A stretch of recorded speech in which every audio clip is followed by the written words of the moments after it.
Di Harvard, kami tidak perlu menentukan jurusan sampai tingkat 3 pun masih bisa ganti jurusan. Kita hanya perlu menentukan jurusan waktu tingkat 2 akhir. Dan tapi kalau mau ganti setelah itu pun masih bisa.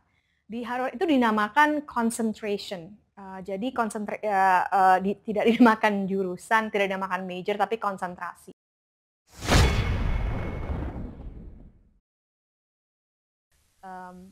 Seperti kalau kalian biasa memikirkan daftar ke luar negeri itu seperti apa, hari ini akan sedikit lain karena inilah yang sungguh kita sungguh-sungguh memikirkan strategi.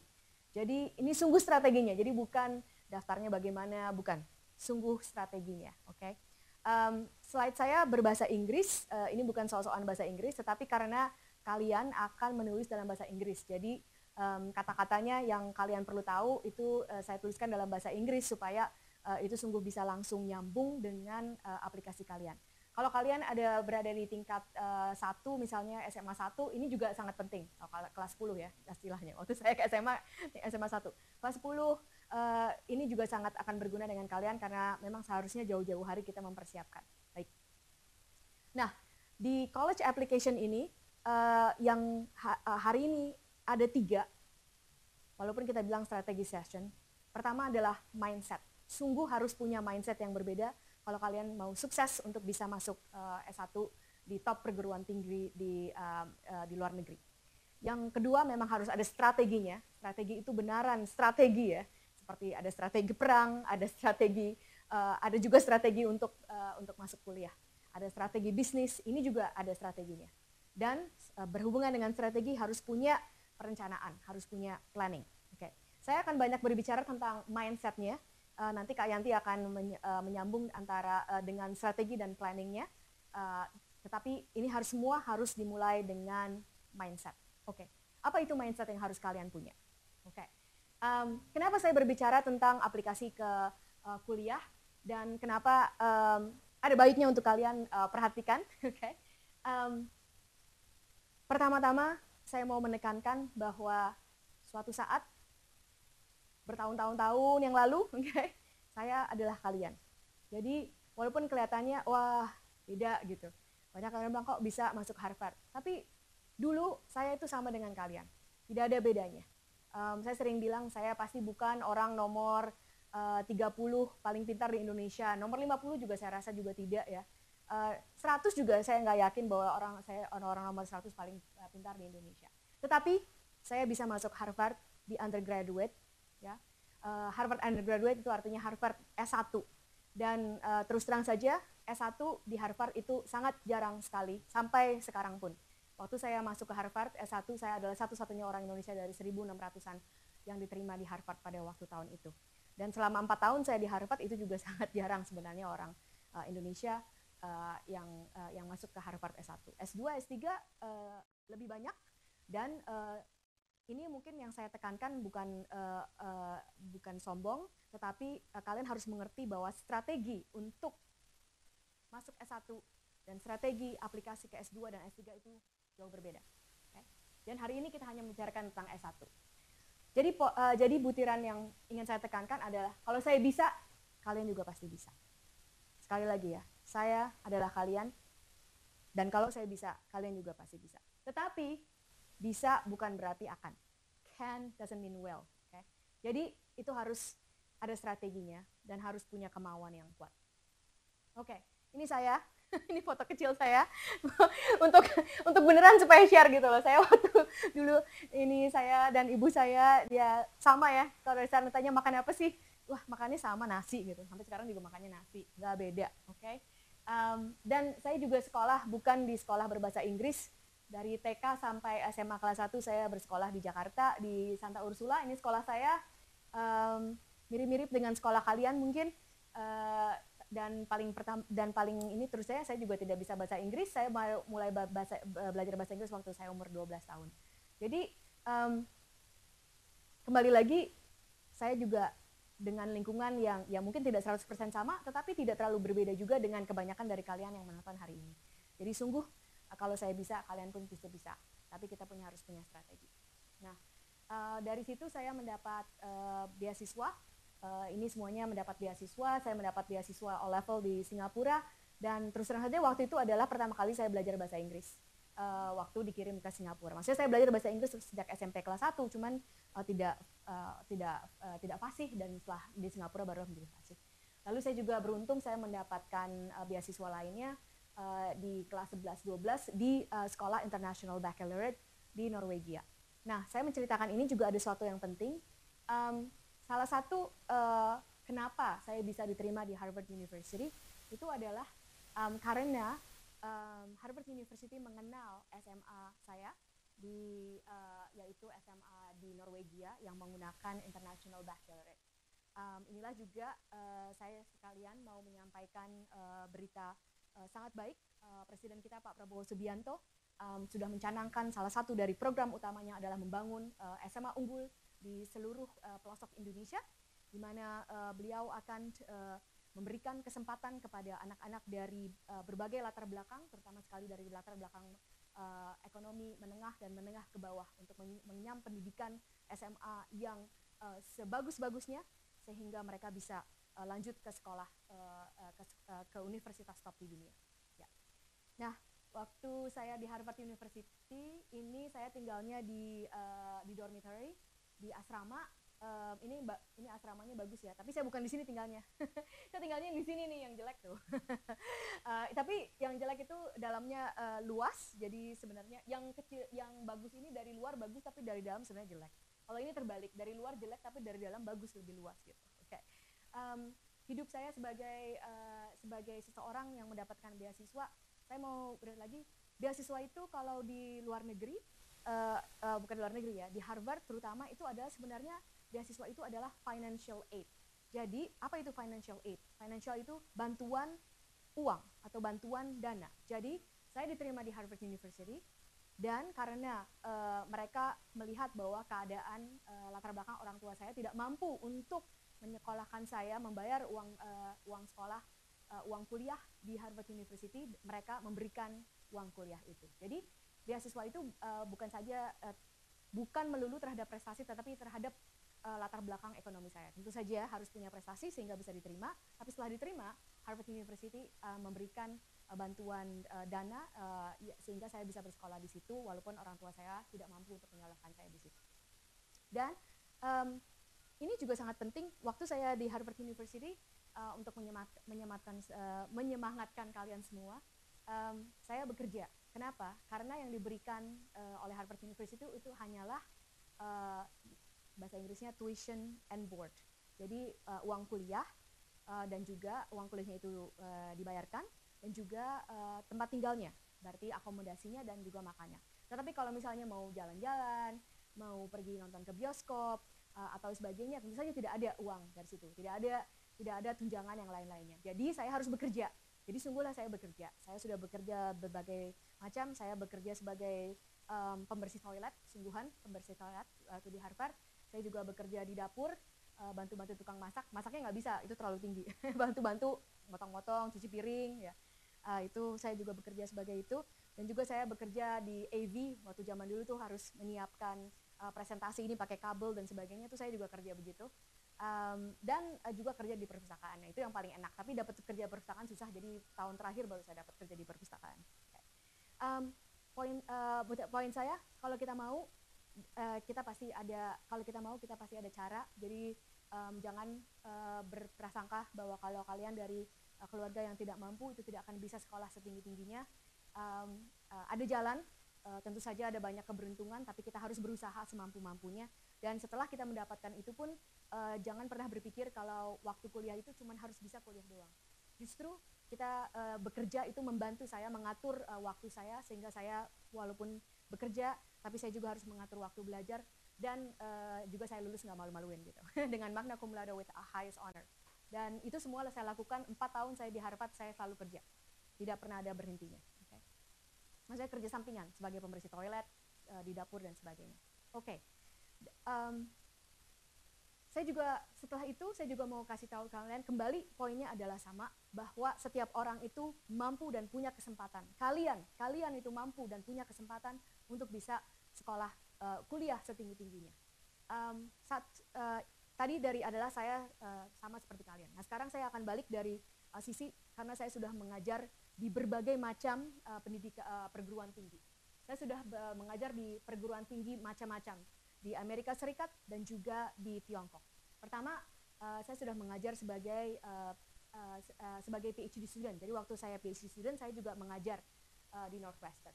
Lalu saya juga sudah mengajar di Kanada, di University of British Columbia. Sebagai postdoctoral, saya juga mengajar di University of British Columbia. Dan saya juga mengajar sebagai tenured associate professor di Swarthmore. Swarthmore adalah universitas liberal arts college di US, ranking 3 yang sangat sulit masuknya, nanti kalian juga bisa lihat.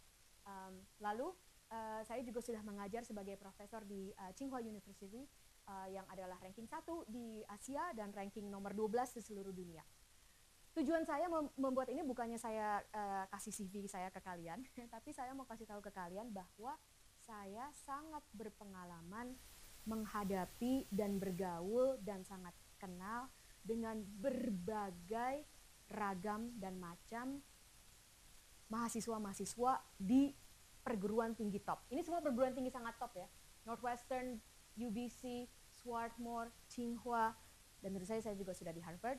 Dan saya juga, saya lupa taruh di sini, saya juga di Stanford 1 tahun. Dan saya jadi sudah bertemu, mengenal berbagai ragam mahasiswa. Kenapa saya ceritakan ini ke kalian? Karena saya bisa lihat bahwa semua mahasiswa yang begitu impresif yang ada di universitas-universitas yang saya sudah ajar ini, mereka tidak lahir demikian. Tetapi mereka sungguh berusaha dan mereka sungguh berusaha keras untuk bisa menjadi mahasiswa yang hebat itu. Jadi, maksud saya, kalau kita punya mindset, strategi yang tepat, dan planning yang seksama, kalian pun juga bisa akan masuk. Itu sangat penting sekali. Kalian juga bisa akan seperti mereka dan masuk ke top university. Nah, jadi ada 3, mindset, strategi, planning.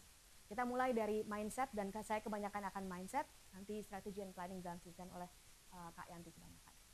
Mindset apa? Mindset apa yang kalian perlukan supaya kalian bisa masuk ke atau punya kesempatan besar untuk masuk ke top universitas? 1, ini saja. Semuanya harus dimulai dari diri sendiri. It starts with you. Ini yang paling penting. Kalau kamu, saya pakai kamu karena ini masing satu ya. Kalau kamu tidak yakin, kalau kamu tidak mau, kalau kamu setengah-setengah, tidak akan bisa. Tidak akan bisa. Jadi, kalau misalnya kamu di sini karena orang tua bilang, ayo pergilah ke luar negeri, ayo bismillah. Gak usah buang-buang waktu. Nonton yang lain aja yang lebih seru. Ada film banyak. Apalagi minggu malam. Ya kan? Jadi, ini yang paling penting. Harus mulai dari kamu. Harus mulai dari kamu. It has to start with you. Karena yang pergi ke universitas itu kamu. Bukan ayahmu, bukan ibumu, bukan kakakmu, bukan adikmu, bukan temanmu. Bukan karena teman-teman ke situ, oh ya mungkin ya jadi enak ya rame-rame. Tidak. Kamu mau. Maukah kamu pergi? Maukah kamu sungguh ke sana? Okay. Nah, jadi untuk bisa masuk ke top universitas, kamu harus mau. Kamulah yang mau, bukan orang lain. Kamu harus bekerja. Tentu saja saya selalu bilang, saya sangat beruntung, itu betul sekali. Dan kalau kalian tidak diterima, jangan merasa itu kalian tidak bagus. Tetapi, kalian harus kerja keras. Ini adalah kerja keras. Aplikasi ke universitas tidak main-main. Itu sungguh perlu kerja keras. Dan kerja keras itu seluruhnya, hampir seluruhnya, 95% harus dilakukan oleh kalian sendiri. Tidak bisa dilakukan oleh orang lain. Tidak akan masuk, saya jamin. Okay? Orang lain bisa membantu kalian. Hari ini kita bantu dari Kemdikti Saintek. Ya. Kita sungguh bantu kalian. Tetapi, kalau kaliannya sendiri tidak mau, itu tidak akan bisa masuk. Yang menentukan kalian bisa masuk atau tidak itu kebanyakan adalah kalian sendiri, bukan orang lain. Nah, mungkin ada beberapa kekhawatiran. Saya akan coba bahas satu-satu kekhawatirannya. Mungkin ada kalian yang berpikir, wah, ke US University itu sangat mahal. Dan keluarga saya tidak akan bisa mampu untuk membiayai untuk ke US University. Bagaimana kalau kalian ada pikiran itu? Saya bilang, ini bukan masalah. Jangan pikirkan ini dulu. Sungguh. Ini mungkin banyak orang yang merasa, oh saya nggak akan mungkin bisa, jadi saya nggak akan aplikasi. Kalau kalian sungguh mau, ini bukan masalah. Sungguh ini bukan masalah. Nanti saya akan cerita dengan, nanti saya akan memberitahu kenapa ini sebenarnya bukan masalah. Sekarang kalian jangan khawatir dulu tentang ini. Jangan khawatir tentang dana. Okay? Kalau misalnya kalian diterima di top universitas, itu pasti ada jalannya. Itu pasti ada jalannya, saya jamin. Bukan berarti akan mulus, tapi itu kemungkinan besar ada jalannya. Tetapi kalau kalian tidak diterima, nggak usah ngomongin dulu yang apakah orang tua saya mampu atau tidak. Jadi, inilah kenapa concern yang ini tidak usah terlalu dipikirkan. Okay? Fokus ke apakah kalian mau dan apakah kalian akan bisa, apakah kalian akan sungguh-sungguh mau untuk aplikasi ke luar negeri. Yang kedua, bahasa Inggris saya kurang bagus. Tetapi saya sungguh masih mau kuliah di Amerika Serikat ya, atau kuliah di Kanada. Nah, bahasa Inggris saya kurang bagus. Ini sedikit masalah sih. Kalau kalian SMA 1, ini masih bisa dibetulkan. Kalau sekarang kalian udah SMA 3 dan akan aplikasi, nah ini agak susah memang. Oke. Jadi kalian juga harus realistik, oke? Dan untuk yang masih SMA 1 atau SMA 2, ini harus dibetulkan memang, bukan harus dibetulkan, harus ditingkatkan dan bisa ditingkatkan. Secara lain lagi, saya juga tadi cerita bahwa saya baru mulai belajar bahasa Inggris itu SMP kelas 1 ya. Jadi bisa. Tapi harus bekerja keras sekali.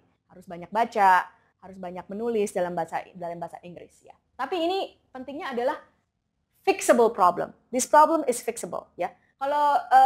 Kalau misalnya latar belakang keluarga kan tidak bisa dirubah ya. Tapi saya bilang ini nggak usah khawatir.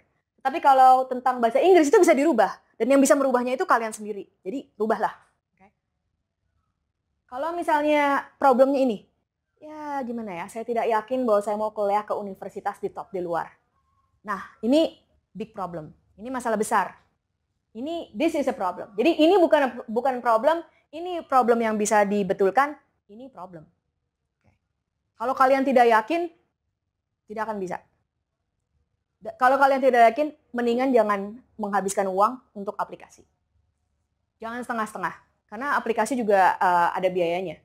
Selain ada waktu, selain biaya waktu dan biaya pemikiran, ada kemungkinan biaya uang juga, tapi ada biayanya.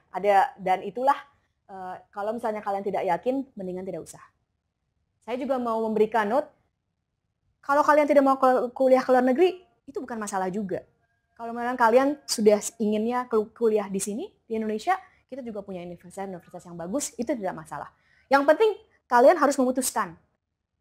Kalian yang di SMA ini yang memutuskan, bukan orang tua kalian. Kalian memutuskan, kalian mau kuliah yang seperti apa. Ya, ini mungkin agak sedikit mengagetkan ya, bahwa bukan orang tua, tapi sungguh bukan orang tua, bukan guru. Kalian sendiri yang harus memutuskan apa yang mau kalian lakukan. Nanti yang lain itu kita minta bantuan. Tapi memutuskan apa yang mau saya lakukan itu harus kalian sendiri. Oke? Alright. Masih di mindset ya. Oke. Nah, ini mindset juga. Kita akan ada sesi tanya jawab setelah saya dan Kak Yanti memberikan strategi dan planning kepada kalian. Tetapi ini termasuk dari mindset. Kalian tidak boleh menanyakan ke saya dan Kak Yanti tentang mechanics of application. Apa tuh mechanics of application? Misalnya kalian tanya tentang, apakah saya harus kasih SAT atau TOEFL? Saya nggak mau pertanyaan itu. Itu kalau misalnya kalian memikirkan, saya mau tanya tentang itu. Kalau kalian sekarang SMA 3 dan kalian aplikasi dan kalian masih nggak tahu jawaban dari pertanyaan ini, berarti kalian tidak akan, saya terus terang saja, kalian tidak akan punya kesempatan untuk bisa diterima di Amerika Serikat, di top university. Okay? Jadi ini maksud saya adalah mechanics of application. Kalian nggak boleh tanya tentang ini sama sekali. Kejam banget gitu kayaknya. Kenapa kejam? Karena itulah yang maksud saya mindset. Kenapa saya nggak mau kalian tanya tentang itu? Karena itu semuanya bisa ditemukan di internet. Waktu saya untuk kalian sangat gampang. Beberapa klik pun juga kalian sudah tahu. Masing-masing setiap universitas itu sudah pasang secara jelas apa syarat-syaratnya. Jadi sama sekali tidak boleh menanyakan syarat-syarat. Karena syarat-syarat itu bisa ditemukan di lain. Jadi kalau kalian malas mencari tahu dan harus nanya saya, berarti kalian tidak punya mindset yang benar dan tidak punya strategi yang benar untuk bisa diterima di universitas. Saya jamin kalian nggak akan diterima kalau kalian masih punya mindset seperti itu. Jadi nggak boleh ya nanya syarat-syarat itu. Ya, karena top colleges seperti Harvard tidak akan mau menerima murid-murid yang menanyakan tanpa sendiri harus melihat dan mencari. Jadi kalian harus mencari sendiri dulu sebanyak-banyaknya baru bisa. Baru kalau misalnya tidak ketemu itu baru ditanyakan. Oke? Tetapi ada pertanyaan-pertanyaan yang bisa kalian tanyakan. Misalnya, kalau kalian menanya, on what basis should I choose the teachers who write my letters of recommendation? Siapa guru yang akan harus menulis rekomendasi untuk saya? Karena jawaban dari pertanyaan itu sulit didapatkan dari syarat-syarat mekanisme aplikasi. Oke?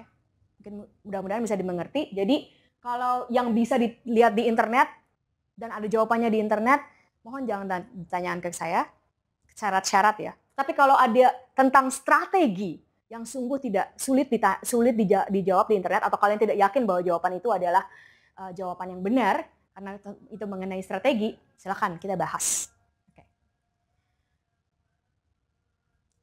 Ini suatu cerita, ada anak teman saya, waktu itu saya malam-malam kebetulan di situ, terus anaknya berdoa. Gini berdoanya, Tuhan, semoga suatu saat saya bisa ke Singapura untuk ke Disneyland, amin, waktu itu anak berdoa. Terus saya tanya, Mel, kamu memang kamu berdoa ini hari ini aja supaya didengarkan?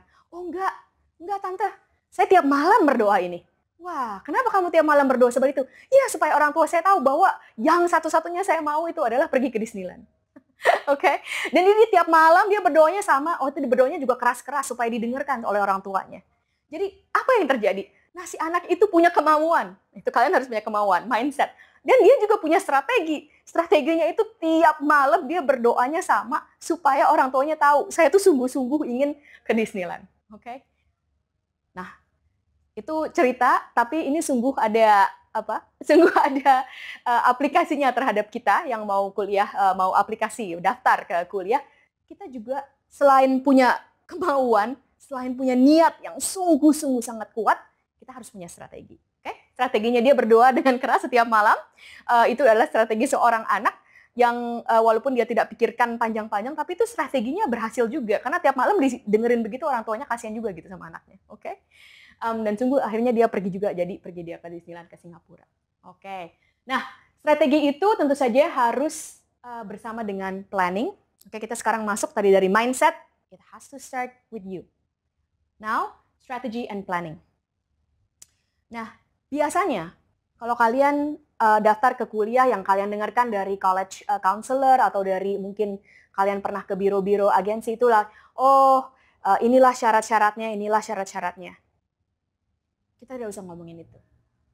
Untuk kalian bisa diterima di universitas yang top, kalian harus tahu, universitas itu maunya murid yang seperti apa. Pernahkah kalian tanyakan itu? Kalau kalian tidak pernah tanyakan itu, berarti strategi kalian salah. Kenapa kita harus menanyakan itu? Ya jelas saja, yang akan menerima itu adalah universitasnya.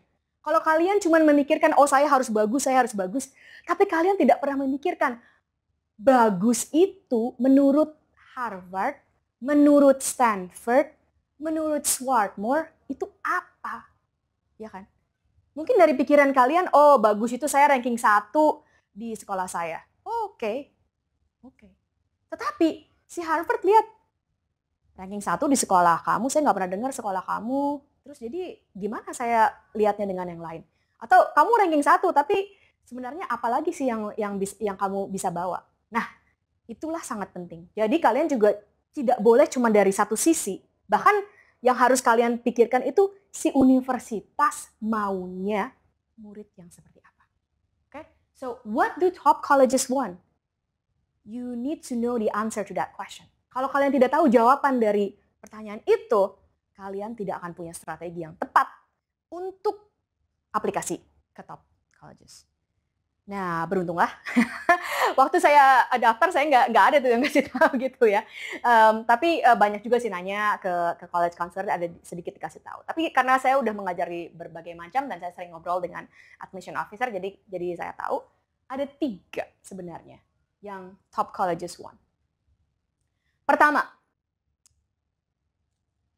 mereka ingin murid yang tentu saja secara akademik sangat-sangat kuat. Students who are strong academically. Kenapa?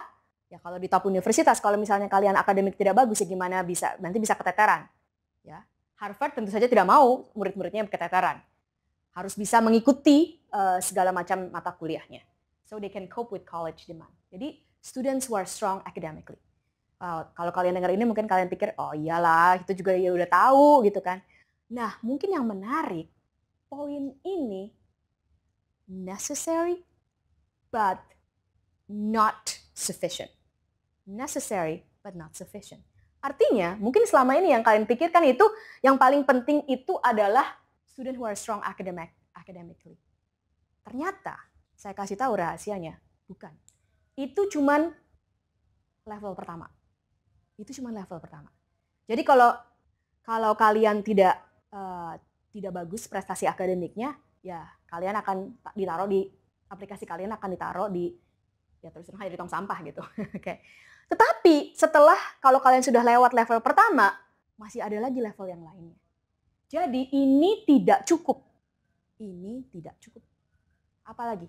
Nah, yang kedua itu adalah yang mereka mau adalah murid-murid yang bisa mempunyai sumbangsih terhadap komunitas di universitasnya. Student who can enrich the community of the university, students who can contribute to the life of other students as well as students who can learn from other students. Jadi mereka sungguh ingin supaya setiap murid yang diterima di Harvard itu bisa ada sumbangsihnya, bisa memberikan warna yang lain, bisa membawa sesuatu terhadap komunitas Harvard. Saya masih ingat waktu saya masuk Harvard, minggu pertama, hari kedua kalau nggak salah, hari kedua kita tiba di Harvard campus, itu hari itu Harvard Dean memberikan pidato, dan dalam pidatonya itu dia berkata sesuatu yang saya sangat terkejut waktu itu. Tetapi setelah berpuluh tahun berkutat di lingkungan akademik di universitas top, saya lihat ini sungguh benar. Yang Dean saya bilang begini, saya pakai bahasa Inggris ya, saya quote yang dia bilang. Dia bilang begini, at Harvard, you will learn from the greatest professors and you will learn a lot from them. But the people who you would learn the most are not the professors. Instead, it's your fellow students. The people who would learn the most are from your fellow students. Jadi, kata Dean Harvard, yang paling akan banyak mengubah kehidupan kalian, mengajarkan kita di Harvard, itu bukannya profesor kita, tetapi murid-murid kita. Okay? Murid-murid yang lain, teman-teman kita di situ. Nah ini buat saya mengejutkan sekali. Dan ternyata setelah di situ itu sungguh benar. Profesor saya sangat banyak mengajarkan kepada saya, jadi itu sangat benar sekali. Tetapi kawan-kawan saya itu juga sangat banyak mengajarkan kepada saya. Kenapa saya bilang ini? Supaya kalian mengerti, inilah yang Harvard mau. Harvard mau supaya sungguh, kalau setiap mahasiswa yang diterima di Harvard itu, mereka bisa mendapat dari satu sama lain. Jadi kalau kalian biasa-biasa aja atau kalian tidak ada sumbangsihnya terhadap orang di komunitas kalian, Harvard tidak mau menerima kalian. Okay? What is college present? Student who enrich the community. Yang ketiga, oke. Jadi kalian harus memberikan bukti bahwa kalian itu bisa menginspirasi orang lain. Kalian juga memberikan bukti bahwa kalian bisa belajar dari orang lain, dan juga menggunakan segala sesuatu yang ada di sekitar kalian. Yang ketiga, yang top colleges want, ini sama Harvard, Stanford, Swarthmore, MIT, sama semua, adalah murid atau mahasiswa atau seorang individu yang akan mengubah dunia. Students will change the world. Ini mungkin kayaknya menakutkan ya. Ya waktu SMA, apa sih yang bisa saya ubah dunia gitu. Tapi perubahan dunia itu dimulai dari perubahan sekitar. Perubahan dunia itu dimulai dari perubahan sekitar. Jadi ada bukti-bukti yang bisa kalian masukkan untuk memberikan bahwa kalian tuh sungguh bisa merubah dunia. Pertama, kita bisa merubah dunia kalau kita punya commitment and passion.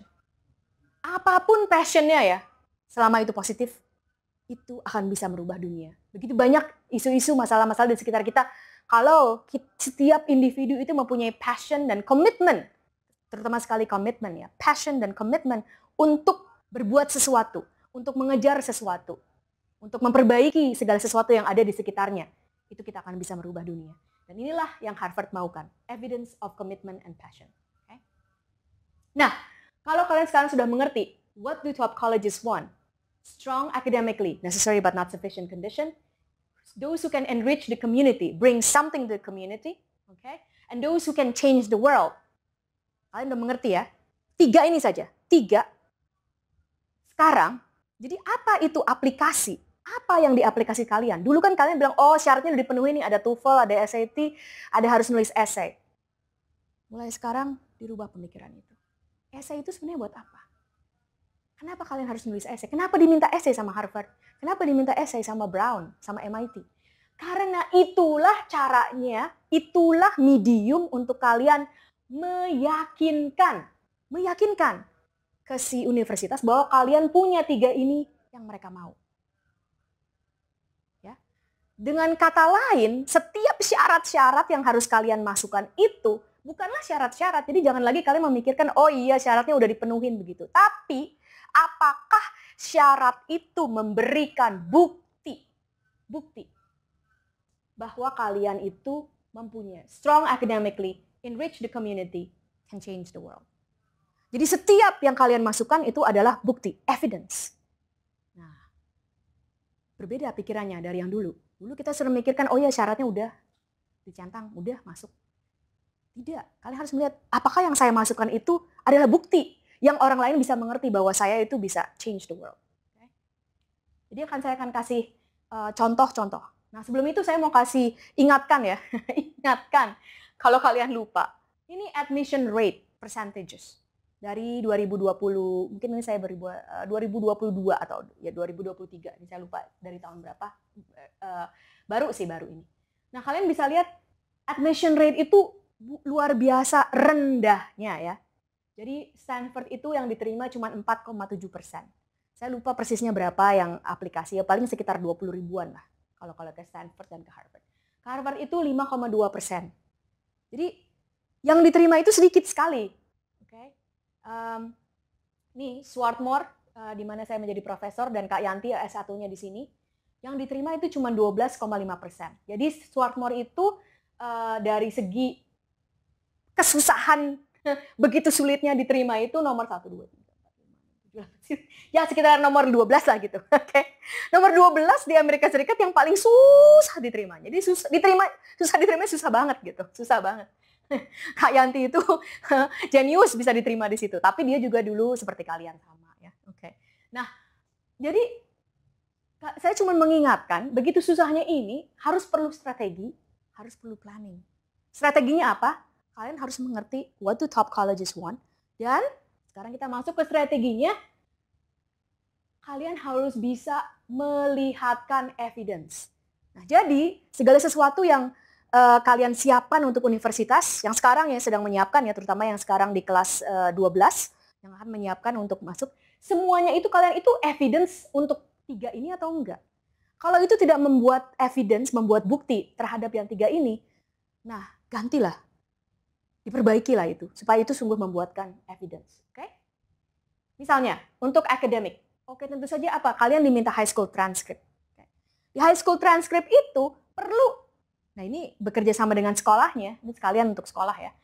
High school transcriptnya itu harus bisa melihatkan bukti bahwa kalau kalian ranking 1, itu sungguh adalah ranking 1 dengan akademik yang sangat kuat. Oke, jadi bagaimana caranya harus melihatkan itu? Harus dipikir sebaik-baiknya.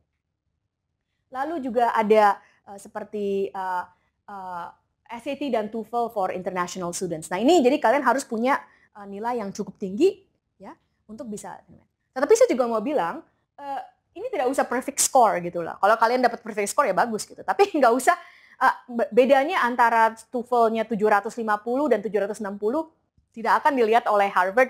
Oh, yang ini 760 maka dia akan lebih diterima. Tidak. Begitu 750 ya udah masuk ke situ, nggak dibuang ke tong sampah gitu kayaknya. Bukan berarti di bawah 750 langsung dibuang ya, nggak, ada juga sih 700 bisa masuk. Oke. Nah, misalnya kalian pernah menang Olimpik kah atau Olimpiade kah atau pernah mendapat nilai yang paling tinggi di ujian dan sebagainya. Nah itu juga sangat penting, itu juga akan menjadikan bukti. Nah waktu memasukkan bukti ini kalian harus pikirkan. Kalau kalian cuma menulis Olimpiade Matematika, terus nggak ada penjelasannya, ya bagaimana orang admission officer-nya bisa tahu bahwa itu sungguh Olimpiade yang berbobot? Itu apakah tingkat, kalau misalnya itu Olimpiade Matematika tingkat provinsi, tuliskanlah, itu berapa orang di provinsi kamu itu berapa. Jadi dia bisa melihat, wah ini menang Olimpiade ini tuh dari provinsi yang sangat besar, jumlah yang sangat besar, begitu sulitnya. Itu namanya, itu jadi kalian harus memikirkan bahwa yang setiap yang kalian masukkan itu adalah menjadi bukti. Bukti itu harus bisa dibaca oleh orang dari admission officer dari universitas itu. Jadi begitu banyak, kita di Indonesia kita sangat mengenal ya. Misalnya kalau kalian dari SMA yang top di Indonesia, mungkin kalian pikir, oh iya saya ranking 1 dari SMA top di Indonesia, orang Indonesia semua mengenal. Tetapi yang di Amerika Serikat nggak pernah tahu SMA top di Indonesia itu siapa. Nah, jadi kalian harus memberikan bukti-bukti itu. Ya, mudah-mudahan bisa dimengerti, itu harus semuanya berdasarkan evidence. Oke, jadi ini udah, ini saya lanjutkan ya. Nah, banyak lagi, ini salah contoh dari saya, waktu saya, karena saya memakai International Baccalaureate, jadi IB, dan IB-nya itu, karena saya mengambil mata pelajaran yang paling challenging. Jadi saya mengambil yang namanya Higher Math, Higher Bio, dan English A1, dan mendapatkan nilai yang penuh di predicted ya. Jadi ada sebelum masuk kan kita ada predicted. Nah sekarang waktu SMA 3 ini, high school transcript kalian itu nanti diminta kan, tetapi juga kan diminta predicted. Karena sekarang kan belum keluar yang paling akhirnya. Jadi universitas itu akan meminta predicted. Nah kalian harus, guru-guru dan SMA dan kepala sekolah dan waka akademik ini harus bisa memberikan sesuatu yang bekerja sama dengan muridnya, itu berkasnya seperti apa sehingga bisa dibaca oleh universitas. Nah mungkin nanti kita akan adakan sesi khusus untuk para guru juga. Okay. Baik. Lalu ini juga contoh saya hampir bisa almost perfect score untuk SAT verbal. Tetapi SAT Math dan TOEFL-nya ya biasa aja gitu. Nah maksud saya ini bisa dimainkan. Jadi kalau kalian misalnya sangat bagus di matematika, ya kejarlah itu SAT matematika supaya bisa dapat perfect score. Okay. Verbalnya mungkin nggak terlalu bagus, tapi cukup lah. Tapi matematikanya hampir perfect score, itu kan akan digabungkan. Maksud saya itu cumulative evidence gitu. Lalu juga ini, kalau misalnya apa yang kalian menangkan ya, oke. Ada pertanyaan, apakah beasiswa di Harvard yang Bu Stella dapatkan mewajibkan siswa untuk memiliki IB? Tidak sama sekali. Tidak sama sekali. Di yang masuk ke Harvard itu macam-macam, ada A level, ada dari Amerika Serikat dengan kurikulum yang lain, ada IB, tidak sama sekali. Tetapi memang dari data IB itu lebih mudah diterima karena dikenal. Tetapi tidak ada keharusan. Oke. Dan sekali lagi ini yang perlu saya ini bukan one final exam. Jadi mereka melihat cumulative evidence of academic ability. Jadi kamu harus membangunnya dari sekarang ya. Kalau yang punya waktu harus membangunnya dari sekarang. Oke. Lalu yang kedua, ini mungkin yang agak bingung ya. Students who can enrich the community of the university. Apa ini maksudnya gitu kan? Oke. Nah, ini sebenarnya kalian juga mungkin sudah lakukan, cuman kalian tidak memikirkan bahwa itu adalah bukti-bukti yang bisa kalian masukkan. Nah, ini kalau kalian harus bisa masukkan evidence of ability to inspire others. Like apa sih yang bagaimana kalian inspire others? Dan ada juga evidence of learning from others, of making use of resources available to you gitu ya. Ini dari hidup saya pribadi, saya akan bagikan. Ini contoh ya. Jadi setiap orang pasti berbeda-beda. Kalau semuanya sama ya enggak kan. Nih, harapan juga nggak mau terima gitu. Nah, ini contoh dari hidup saya sendiri. Saya tidak punya evidence of ability to inspire others. Saya juga mau cerita nggak semuanya harus dimasukkan. Tapi saya masukkan evidence bahwa saya bisa belajar dari orang lain. Waktu saya di Singapura, saya sangat tidak mampu dalam bahasa Inggris gitu. Jadi saya hampir gagal ujian di O-levelnya. Tetapi saya menggunakan resources atau sumber-sumber dari sekitar saya, guru-guru saya, teman-teman saya, dan saya tetap berjuang karena saya yakin bahwa kalau saya berjuang tuh saya akan bisa. Jadi itulah cerita yang saya angkat bahwa walaupun saya pernah gagal, hampir gagal itu, tapi setelah itu di Norwegia setelah saya SMA kelas 11, saya bahkan mengambil English A1. English A1 itu adalah English yang paling sulit di dalam IB. The most challenging English literature. Walaupun saya sebelumnya itu gagal. Itulah cerita yang saya angkat bahwa saya punya bukti untuk bisa belajar dari orang lain. Okay?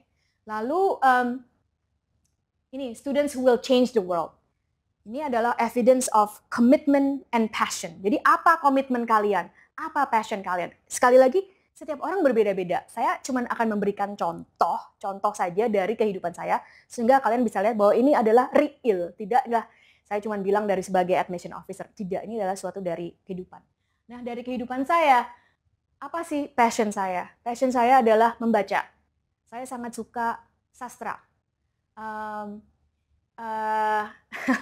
Yang saya dari kecil sangat suka baca puisi. Favorit saya adalah Sapardi Djoko Damono. Okay? Dan juga setelah saya, walaupun saya gagal Inggris ya, waktu di Singapura kan gagal Inggrisnya, tapi saya tetap suka bacanya. Saya tetap suka baca sastra. Jadi saya suka baca sastra Inggris. Saya masih ingat saya ada suatu buku di Singapura yang namanya Fearless Child ya. Suatu buku yang saya ingat sampai sekarang.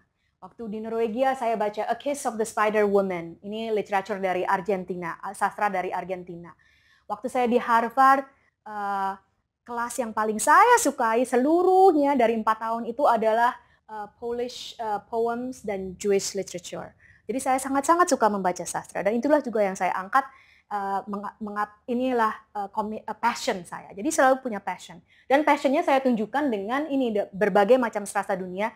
Itu saya sudah, saya terus menerus sampai hari ini pun saya kalau bisa itu kalau ada waktu senggang baca sastra, baca novel, baca puisi. Okay.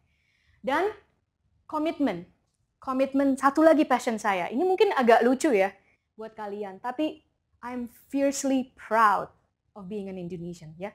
Ini mungkin agak aneh buat kalian, tetapi saya punya struggle untuk bahwa hidup di negara saya sendiri pun saya kadang-kadang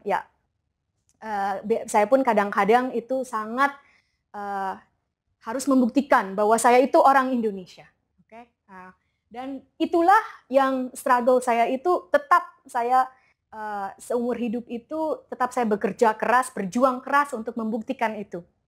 Dan di mana-mana pun saya selalu menggunakan kesempatan untuk menunjukkan bahwa saya itu orang Indonesia. Ya. Saya menari Bali sejak kecil, saya adalah penari Bali.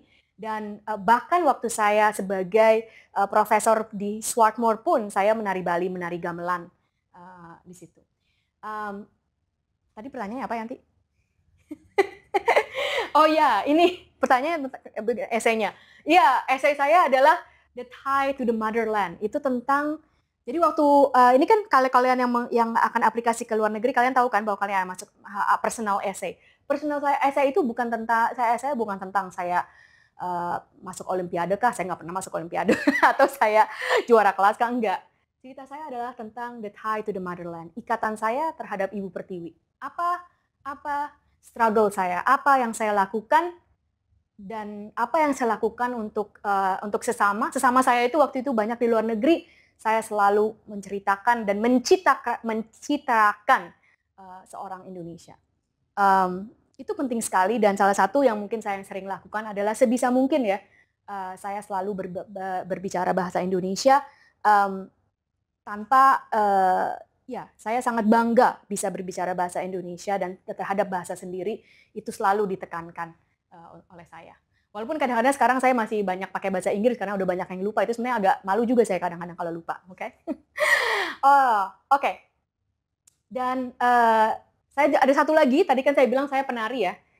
Saya waktu di Harvard ini saya mengajar anak-anak di Harvard menari selama 4 tahun di Harvard. Itu ada suatu program yang sangat terkenal sampai sekarang pun, itu namanya City Step. Buat kalian yang mungkin ini agak sedikit ya, ada sedikit ininya menariknya. Di City Step itulah saya bertemu dengan kawan saya Natalie Portman. Ya, itu karena kita sama-sama menari dan mengajar menari untuk anak-anak. Itulah commitment and passion. Itu semua bukan saja akademik tetapi segalanya. Saya sangat suka menari, saya sangat cinta sastra, dan itulah yang saya angkat. Tapi semua orang itu berbeda-beda ya. Jadi yang mau saya tekankan itu kalian harus mempunyai komitmen dan passion, dan itulah diangkat sebagai evidence. Oke. Lalu semuanya ini adalah contoh, jadi jangan ditiru karena masing-masing berbeda, tetapi poinnya sama. Jadi strong academically, enrich the community, can change the world. You have commitment and passion. Nah, semuanya itu harus kalian masukkan di cerita yang konsisten. Jadi segala bagian dari aplikasi kalian, dari pendaftaran kalian, apakah itu personal essay atau jawaban dari ada biasanya ada pertanyaan lain, ada beberapa pertanyaan, itu semuanya harus konsisten yang membuat kalian itu menonjol. Harus menonjol. Kalau nggak menonjol, bayangin aja yang daftar 20.000 yang masuk cuma 5%. Ya gimana kalau nggak menonjol, tidak akan dilihat oleh admission officer. Tidak ada batasan usia. Tidak ada batasan usia sama sekali. Ada yang menanya apakah ada batasan usia? Nggak ada batasan usia. Oke. Nah, untuk mengumpulkan bukti-bukti ini perlu waktu. Jadi harus dimulai dari sekarang. Buktinya waktunya harus mulai dari sekarang. Dan juga kamu harus planning. Ini mohon maaf ini nggak kelihatan, tapi ini bilangnya planningnya mulai dari kemarin harusnya. Oke. Jadi malam ini langsung ya. Oke, malam ini langsung. Oke. Nah, ini sekarang yang penting ini dalam strategi. Nah, ini adalah components of college application. Jadi ini adalah syarat-syarat. Mungkin ada sedikit berbeda, tapi kan saya udah bilang ya, cari di internet, jangan tanya saya. Tapi ini biasanya kalian harus masukkan testing, kalian harus masukkan extracurricular, personal, and volunteer activities. Lalu kalian akan diminta additional information seperti writing, academic honors, personal statement, teachers and council recommendations, school reports. Alright. Nah, ini adalah syarat-syaratnya. Yang saya mau bilang, kalian sudah tahu ya, ini yang mereka mau. Oke? Nah, kalau kalian punya strategi, kalian harus bisa mengerti dan tahu ini sama ini nyambungnya bagaimana. Itulah strateginya. Jadi, kalau kalian lihat testing harus dimasukkan, kalian harus mikir testing itu bukti dari apa? Ya pasti dari sini, ya kan? Ini personal statement itu kalian akan apa? Akan untuk membuktikan yang nomor 2 dan nomor 3 atau nomor 3 saja? Inilah strateginya. Jadi jangan pernah lagi lihat ini cuma oke, personal statement. Enggak, personal statement ini kan harus tanya. Personal ini adalah bukti dari yang nomor 2 dan nomor 3. Atau bahkan nomor 1 tetap cerita apa yang mau kalian angkat tentang diri kalian sendiri. Jadi harus sangat mengetahui diri kalian sendiri. Okay. Kamu harus tahu siapa yang akan membaca. Yang akan membaca adalah admission officer. Jadi jangan cuma tulis berdasarkan yang kalian rasakan. Kalian harus memikirkan yang baca ngerti atau tidak. Oke, itu sangat penting sekali. Nah, a key principle of effective writing. Jadi ini akan personal statement, teacher recommendation terutama ya, additional explanation di writing, ini semuanya harus tertuliskan. A key principle of effective writing is to show and not merely to say. Jadi, jangan pernah di essay kalian tulis, I'm a very dedicated student. Gak ada tuh. Tapi, kalian bilang like, I have been teaching, I'm very passionate about mathematics, and I've been teaching math to children ever since I was in junior high school. And the students who I taught are now getting into good schools because I taught them. Itu namanya show, bukan say. Jadi jangan pernah bilang, oh saya itu murid yang pintar, saya itu murid yang bagus, saya itu sangat mau masuk ke Harvard. Kalau cuman say, nggak ada yang percaya. Ingat, ini adalah the writing is an evidence. Jadi kamu harus show apa yang sudah kamu lakukan yang memperlihatkan komitmen, passion, dan inspiration to others. Dan harus konsisten. Konsisten artinya semuanya dari macam-macam bagian yang kalian masukkan itu ceritanya tuh sama. Jadi admission officer begitu baca package kalian udah ngerti nih, oh si Stella itu orang yang kayak apa, ya. Si Julie itu orang yang kayak apa. Itu yang si Gerald itu orang yang kayak apa. Itu yang harus admission officer-nya begitu baca harus bisa mengerti itu. Jadi tidak berantakan kemana-mana gitu. Nah, itu harus satu paket. Termasuk rekomendasi dari guru kalian itu harus mendukung personal statement kalian. Inilah kenapa kalian harus bekerja sama gurunya.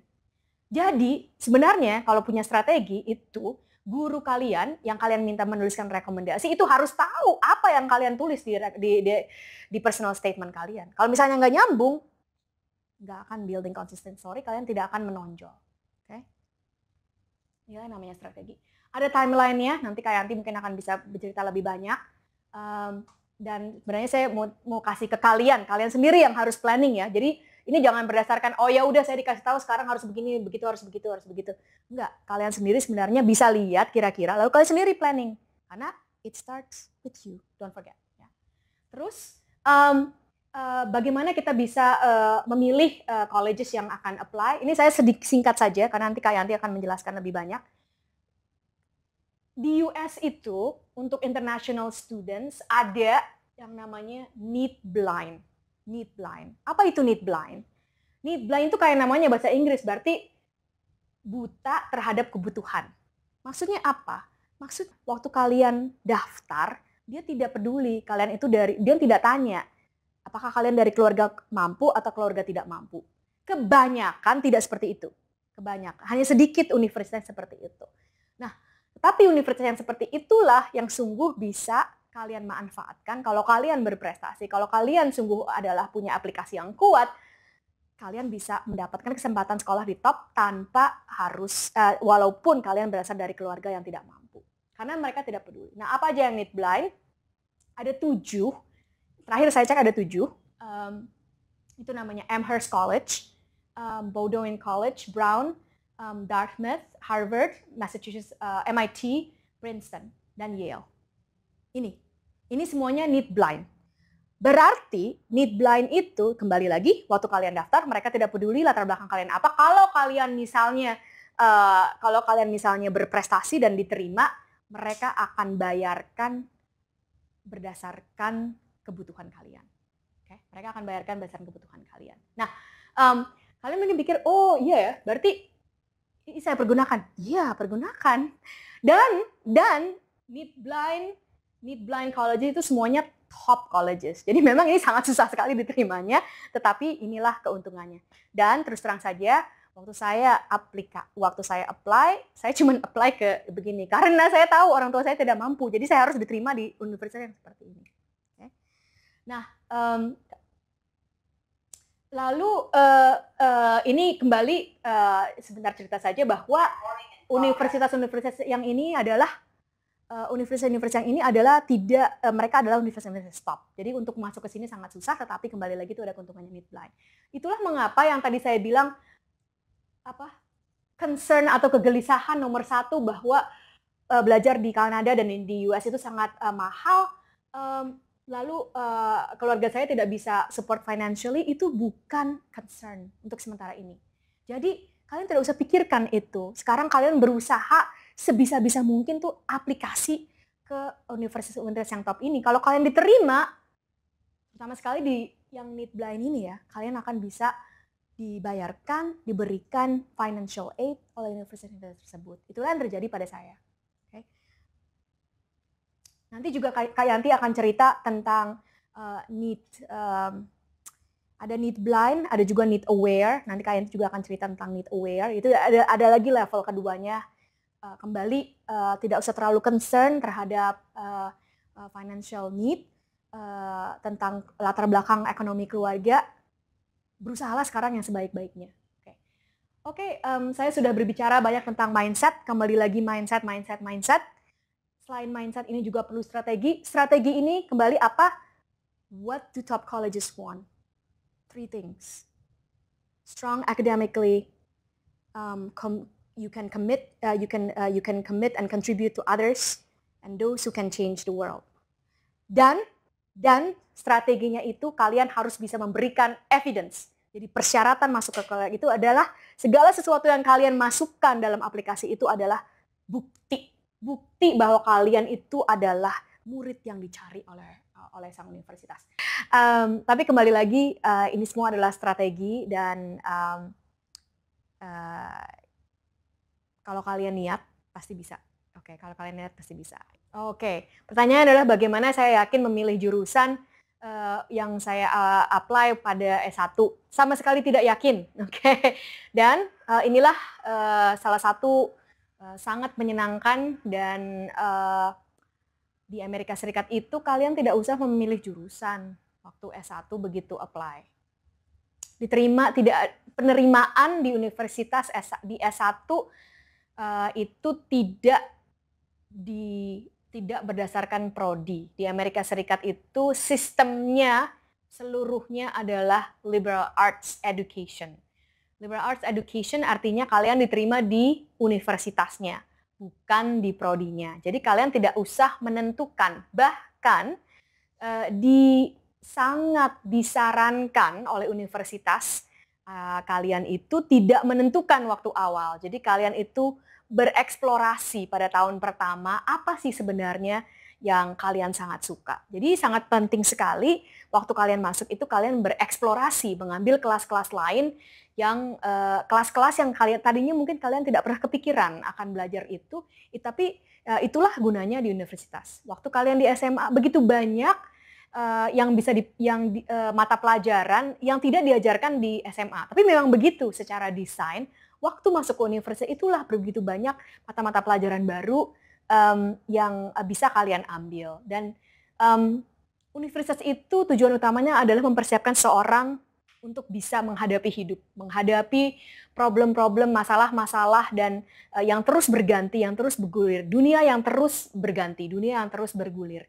Dan untuk menghadapi problem masa depan yang kalian masih belum tahu, jadi horizonnya itu masih panjang, kita pun sekarang belum tahu problem apa yang akan terjadi. Yang paling penting itu adalah bisa selalu ingin belajar, selalu ingin melihat itu. Dan tentu saja perlu fondasi-fondasi. Nah, mungkin ini saya sering cerita di beberapa, pernah bercerita di beberapa tempat, tapi saya mau tekankan kembali di sini terkait pertanyaan tadi. Di Harvard, kami tidak perlu menentukan jurusan sampai tingkat 3 pun masih bisa ganti jurusan. Kita hanya perlu menentukan jurusan waktu tingkat 2 akhir. Dan tapi kalau mau ganti setelah itu pun masih bisa. Di Harvard itu dinamakan concentration. Jadi tidak dinamakan jurusan, tidak dinamakan major, tapi konsentrasi. Nah, kenapa konsentrasi? Karena jumlahnya sedikit. Jadi maksudnya yang diperlukan untuk bisa dikonsentrasi di dalam major itu, di dalam konsentrasi itu sedikit. Kalau di Harvard itu cuma perlu 8 kredit.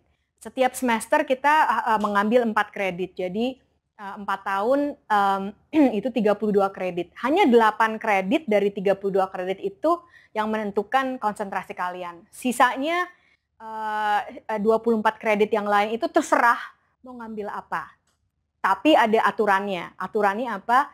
Kalau kalian kalau kita konsentrasinya misalnya matematika, itu diharuskan mengambil sastra, diharuskan mengambil sejarah, diharuskan mengambil arsitektur, diharuskan mengambil juga biologi dan sebagainya. Nah, tapi kelasnya itu tepatnya apa terserah pilih sendiri gitu. Tapi diharuskan harus semuanya harus mengerti dan tahu. Waktu di Harvard hanya ada satu kelas yang, maksudnya kelasnya ya, tadi yang lain itu kan yang tadi daerah-daerahnya, tapi kelasnya itu cuma ada satu kelas yang menjadi kewajiban. Cuma ada satu kelas yang menjadi kewajiban harus diambil oleh setiap mahasiswa Harvard tingkat pertama. Setelah itu tidak pernah ada lagi keharusan untuk mengambil kelas yang sama. Kelasnya itu adalah, mungkin kalian akan kaget, namanya expository writing. Jadi kelas menulis. Ini bukan untuk international student ya, ini untuk semua. Jadi dari Amerika Serikat juga harus ambil untuk menulis. Mengapa? Karena menulis itu berpikir, berargumentasi. Itulah yang terjadi di Harvard. Tapi ini semua sama di seluruh universitas di Amerika Serikat, karena sistemnya adalah di Kanada juga, karena sistemnya adalah liberal arts, kalian tidak perlu memilih dan bahkan tidak dianjurkan untuk memilih pada awalnya, karena harus bereksplorasi untuk bisa mengenal berbagai macam yang kalian sangat, kembali lagi, passion. Itulah yang akan mempersiapkan kalian untuk bisa menghadapi dunia yang begitu bergejolak dan begitu berubah. Gitu. Ada pertanyaan lain? Jika saya masukkan background keagamaan dalam esai saya, bagaimana Universitas Amerika Serikat menanggapinya dengan implikasi dunia akademis Amerika Serikat yang sekuler? Oke, ada pertanyaan, jika saya masukkan background keagamaan di mat saya, bagaimana implikasi bagaimana tanggapan dari Universitas Amerika Serikat dengan implikasi bahwa mereka sekuler. Ini sama sekali tidak menjadi masalah. Kita diberikan kebebasan untuk beragama. Tidak ada sama sekali bahwa dilarang atau menganggap rendah. Bahkan sebaliknya ya. Kita sangat aktif, saya sangat aktif sebagai mahasiswa Katolik waktu saya kuliah di Harvard. Kita sangat punya banyak kegiatan dan kembali lagi itu adalah passion. Passionnya itu kalau memang passion Anda adalah di bidang agama, masukkanlah itu. Jadi kembali lagi itu passion. Jadi bukan, tapi jangan dimasukkan itu sebagai ya salah satu yang saya punyai, saya beragama dan sebagainya. Itu tidak akan mendukung yang tadi spike itu. Tapi kalau itu adalah passion, itu bahkan malah lebih bagus. Sama sekali tidak ada pandangan bahwa yang agama itu tidak dianggap, bahkan sebaliknya ya. Agama itu juga penting, terutama sekali kalau itu adalah passion kalian. Ya.